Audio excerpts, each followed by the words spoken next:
saudara-saudari yang terkasih, hari ini kita akan membahas sebuah persoalan yang sangat dekat dengan kehidupan kita, namun seringkali dianggap biasa, yaitu korupsi. Korupsi bukan hanya soal hukum, tetapi juga soal hati, moral, dan iman. Kita masuk pada pengantar masalah. Korupsi seringkali kita pahami sebagai tindakan mengambil sesuatu yang bukan hak kita, terutama dalam jabatan atau kekuasaan. Namun dalam perspektif etika Kristiani, korupsi lebih dari itu.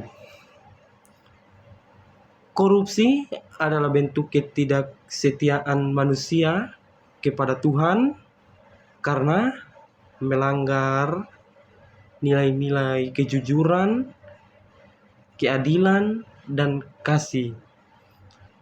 Kita masuk pada pandangan Alkitab. Alkitab dengan tegas menolak tindakan korupsi.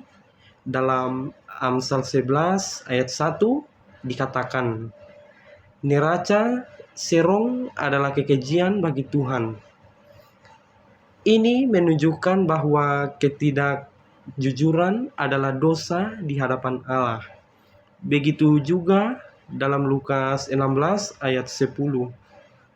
Barang siapa setia dalam perkara kecil, ia setia juga dalam perkara yang besar. Artinya, korupsi sering dimulai dari hal kecil, dari hati yang tidak jujur.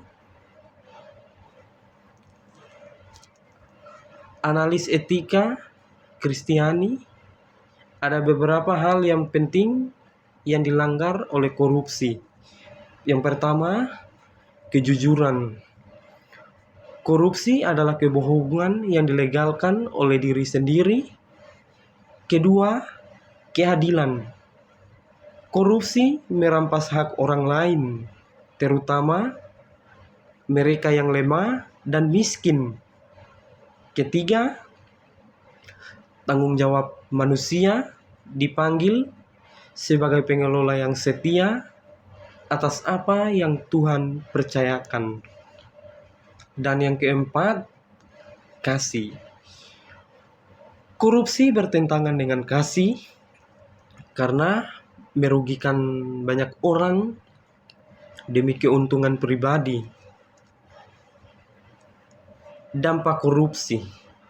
Korupsi tidak hanya merusak sistem, tetapi juga merusak kehidupan manusia. Orang miskin semakin menderita, pembangunan terhambat, dan kepercayaan masyarakat hancur.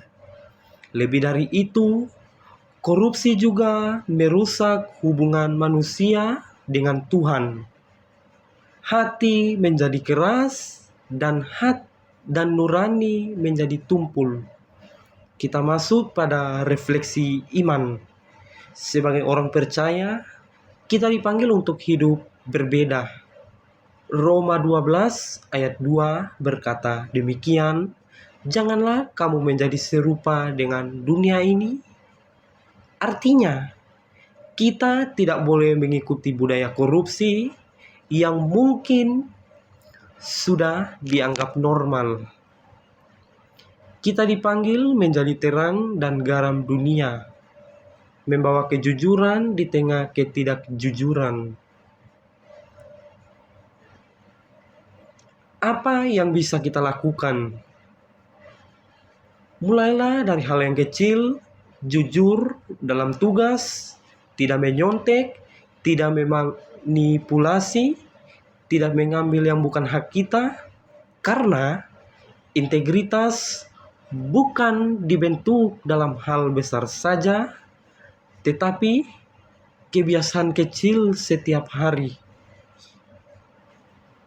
Korupsi bukan hanya masalah negara, tetapi masalah hati manusia. Dan Perubahan tidak dimulai dari sistem, tetapi dari diri kita sendiri. Mari kita hidup sebagai orang yang percaya, orang yang berintegritas, takut akan Tuhan, dan setiap dalam segala hal. Tuhan memberkati kita semua. Selamat malam, shalom.